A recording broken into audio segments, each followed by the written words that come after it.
बिस्मिल्लाहिर्रहमानिर्रहीम। अस्सलामुअलैकुम। Welcome to my channel Muslim life in Europe. जी व्यूवर्स, आज मैं आपके साथ जो टॉपिक शेयर करने जा रही हूँ वो है यहाँ के बच्चों के साथ कुछ डिफरेंट चीज़ें जो हम मोस्टली पाकिस्तान में यूज़ नहीं करते, अगर करते हैं तो निस्बतन कम करते हैं। उसमें सबसे पहले आता है हमारे पास विटामिन डी। जी व्यूवर्स, मैं अपनी एक प्रीवियस वीडियो में विटामिन डी का जिक्र कर चुकी हूँ। 8 महीने के बच्चे को ब्रेड स्टार्ट की जाती है और यहाँ पर 6 साल तक के बच्चे को विटामिन डी दिया जाता है। जी, इस विटामिन डी जो कि मैंने बुक में आपको बताया था कि विटामिन डी हम 6 साल तक बच्चे को देते हैं। जब बच्चा न्यू बॉर्न होता है, वो 1 वीक का हो जाता है, तो जब हम 8वें दिन उसको विटामिन डी की 5 टू 8 ड्रॉप्स देते हैं डेली और 6 साल तक बच्चे को वही देते रहते हैं। यानी कि जब बच्चा 6 साल का हो जाता है उस वक्त तक उसको डेली ही ये देनी होती है। मैं भी यहाँ अमरा और आयरा यानी अपनी दोनों बेटियों को विटामिन डी डेली देती हूँ।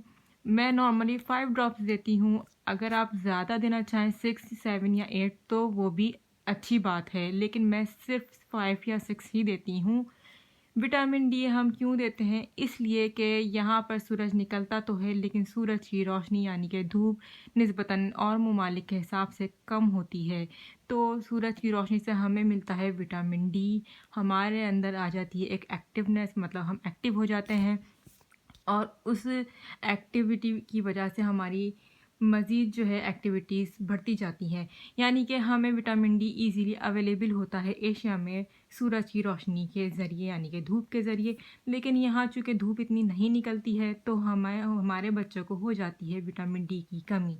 उस कमी को पूरा करने के लिए हमें डॉक्टर्स रेकमेंड करते हैं कि आप विटामिन डी के ड्रॉप्स दीजिए, जो कि new born after a week से स्टार्ट किए जाते हैं और 6 इयर्स तक बच्चे को दिए जाते हैं, वो भी डेली, जिससे उनके अंदर विटामिन डी की कमी पूरी हो जाती है। जो कि यहाँ धूप नहीं होती, इसलिए हमें ये देना ज़रूरी होता है। इसके अलावा हम विटामिन के भी बच्चों को यहाँ ज़रूर देते हैं, जो कि पाकिस्तान में शायद नहीं दिया जाता, यानी कि एशिया के कई कंट्रीज़ के अंदर नहीं दिया जाता। विटामिन के जो है वो बच्चा जब 3rd डे हो जाता है, यानी 3 दिन के बाद जो है, या 4th डे पर, 3rd से 4th डे से आप स्टार्ट कर सकते हैं और उसकी 7 टू 8 ड्रॉप्स दी जाती हैं, लेकिन वो सिर्फ 3 महीने तक बच्चे को दी जाती है। 3 महीने का बच्चा हो जाता है जब तक उसको स्टॉप कर दिया जाता है। मेरी बेटी 5 मंथ्स की हो चुकी है, इसलिए मेरे पास विटामिन के की बोतल नहीं है, वो मैं फेंक चुकी हूँ। और ये मेरी आदत है, जब कोई चीज़ एक्सपायर हो जाती है या उसका यूज़ अब मज़ीद नहीं है कुछ साल तक, तो मैं उन चीज़ों को फेंक देती हूँ। तो मैंने अब आपको ये बताई है नंबर 1 चीज़ के विटामिन डी और विटामिन के यहाँ पर स्पेशल है बनिस्बत पाकिस्तान और इंडिया के बच्चों के मुकाबले में, ये देना हमें ज़रूरी है। कुछ स्पेशल चीज़ के अंदर यहाँ पर मैं एक और चीज़ आपको इंट्रोड्यूस करा रही हूँ। ये है स्प्रॉलर, वॉकर, बूगी, प्राम, जो भी आप इसको कहना चाहें कह सकते हैं। यहाँ पे ज़्यादातर बूगी कहते हैं और मैं इसको वॉकर कहती हूँ। ये असल में ट्रायोसेट है। 0+ मंथ के बच्चों से हम इसको स्टार्ट करते हैं।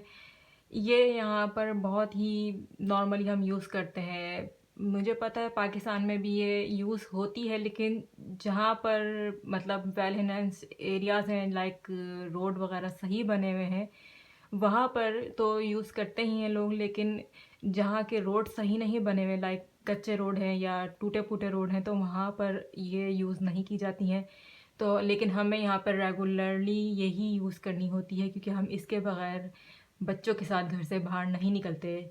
ये है ट्रायोसेट में है ये बेड। मैंने ये बेड अमरा के वक्त में बहुत यूज़ किया है। इजीली अमरा को इसमें लिटा कर ले जाती थी। ये इसका कॉट है। कॉट की बात करूँ तो मैंने इसको यूज़ नहीं किया, बस उसकी एक रीज़न थी। और साथ में इसके साथ होती है एक चेयर सीटर, जिसको हम कहते हैं।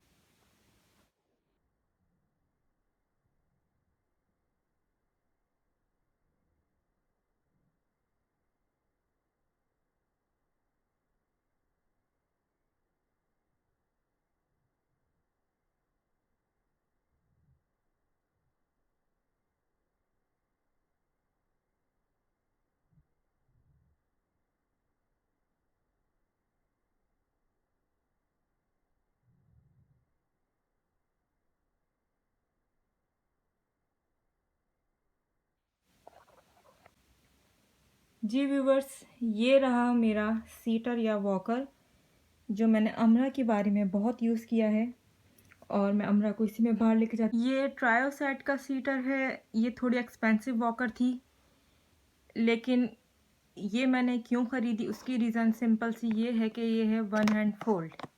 Let me show you.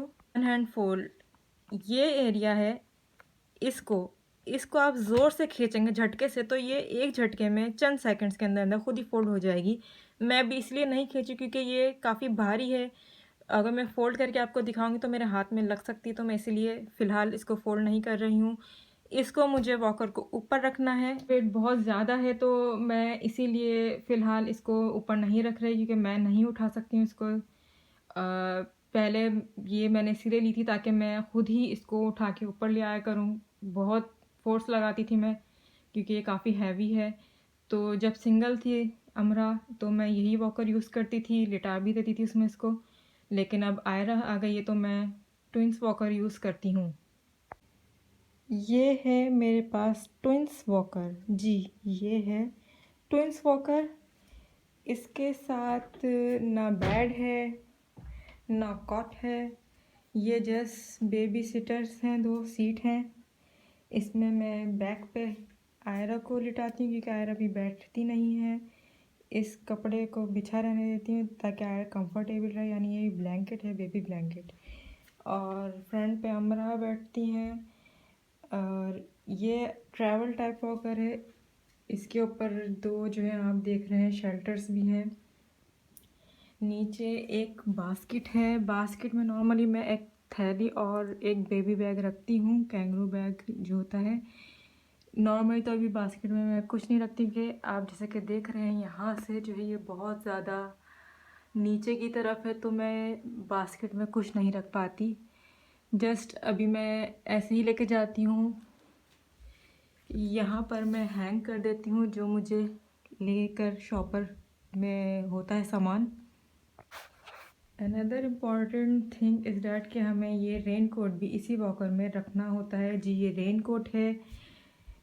इस रेन कोट का फ़ायदा ये होता है कि जब बारिश या स्नो होती है या बहुत ज़्यादा ठंड होती है तो हम वॉकर को इससे कवर कर देते हैं ताकि बेबी जो है वो सेफ़ रहें, क्योंकि बारिश की वजह से बच्चों के ऊपर पानी आया और वो बीमार पड़ सकते हैं ज़्यादा ठंड से भी।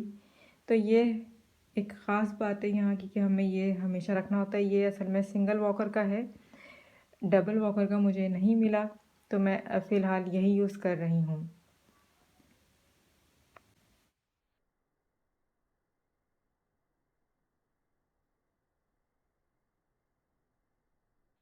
ये जो आप कपड़ा देख रहे हैं ये हमें तकरीबन हर वॉकर में हर मदर अपने साथ रखती हैं क्योंकि यहाँ के वेदर का कुछ पता नहीं होता। अगर हम सुबह में कहीं निकले हैं या दोपहर में कहीं निकले हैं और नॉर्मल वेदर है या गर्म है तो शाम में हल्की फुल्की ठंड हो जाती है। तो बच्चों ने अगर नॉर्मल क्लोथ्स पहने हैं तो हम बाद में उन्हें इस कपड़े से कवर कर देते हैं जिससे ठंड से वो बच जाते हैं। इसके अलावा ये होती है एक प्लास्टिक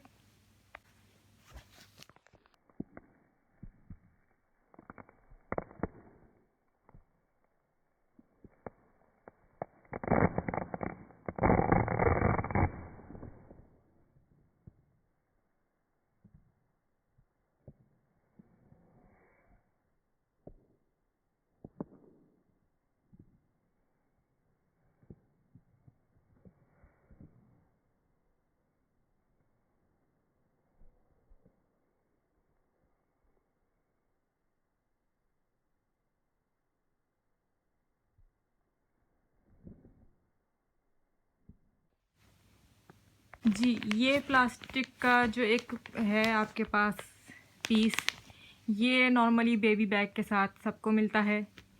ये जो है हम अपने साथ रखते हैं नॉर्मली जब बच्चा छोटा होता है उस वक्त तक, क्योंकि बच्चे जो हैं कहीं पे भी अपना पैम्पर गंदा कर देते हैं तो हम इस प्लास्टिक के ऊपर बच्चे को लिटा कर, और अगर आपके पास कोई रफ़ क्लॉथ है तो वो भी बिछा देते हैं और बच्चे को साफ़ करते हैं वेट टिश्यूज़ के ज़रिए। तो ये भी हम ज़रूर रखते हैं अपने साथ।